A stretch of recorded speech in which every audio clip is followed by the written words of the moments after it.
فتاوی میں واقعہ لکھا ہے کہ ایک لوہار تھا مصر کا، وہ بھٹی میں لوہا ڈالتا تھا اور لوہا سخت گرم ہوتا تھا، سرخ، تو وہ اس کو ہاتھ سے پکڑ لیتا تھا، آگ اس کے ہاتھ کو نہیں جلاتی تھی۔ تو ایک بندہ اس کے پیچھے پڑ گیا، اس نے کہا کہ مجھے بتاؤ راز کیا ہے۔ اس نے کہا کیا بتاؤں؟ ایک مرتبہ میرے پاس کوئی عورت آئی، اس کو قرضہ چاہیے تھا، عورت خوبصورت تھی۔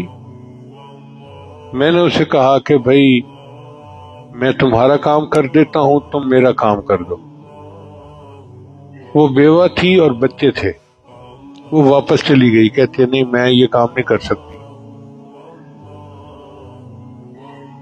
کہتی ہے کہ کچھ دنوں کے بعد پھر دوبارہ آئی، کہنے لگی کہ میں بہت پریشان ہوں، میرے بچے بھوکے ہیں اور مجھ سے ان کی بھوک برداشت نہیں ہوتی، ماں تھی نا آخر، تو مجھے قرضہ دے دو۔ کہتے ہیں میں نے پھر وہی شرط رکھی کہ میں تمہیں قرض دیتا ہوں تو میری خواہش کو پورا کرو۔ تو مجبوراً اس نے ہاں کر دی۔ کہتے میں نے اس کو پیسے دے دیے اور میں اسے ایک ایسی مکان میں لے گیا جہاں پہ میں اپنی خواہش پوری کر سکتا تھا۔ جب میں اس کے قریب ہوا تو وہ عورت کانپنے لگی۔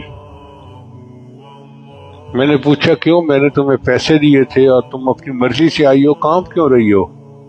اس نے کہا میں نے زندگی میں یہ گناہ کبھی نہیں کیا، بس اب مجبوری تھی بچوں کی جس وجہ سے میں نے ہاں کر دی، میں اب بھی اللہ سے ڈرتی ہوں،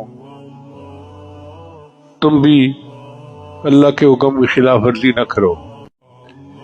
کہنے لگے میرے اوپر اللہ کا ڈر غالب آیا اور میں نے اسے کہا کہ اچھا چلو ٹھیک ہے، اگر تم اتنا ڈرتی ہو تو میں بھی گناہ نہیں کرتا، اور جو پیسے میں نے دیے تھے وہ میں نے پیسے تمہیں دے دیے، وہ تم لے جاؤ اور چلی جاؤ یہاں سے۔ تو کہتا ہے کہ میں نے اسے جانے دیا، جب جانے لگی تو اس نے دعا دی اللہ تجھے دنیا اور آخرت کی آگ سے نجات عطا فرمائے۔ تو کہتا ہے کہ جب اس نے یہ دعا دی اس وقت سے اللہ نے دنیا کی آگ کو میرے لیے ٹھنڈا کر دیا۔ میں آگ میں سے گرم لوہا نکالتا ہوں، وہ میرے ہاتھ کو اس لیے نہیں جلاتی کہ مجھے اس نے دعا دی ہوئی تھی۔ آپ اندازہ لگائیے اللہ تعالیٰ کو یہ عمل کتنا پسندیدہ ہے۔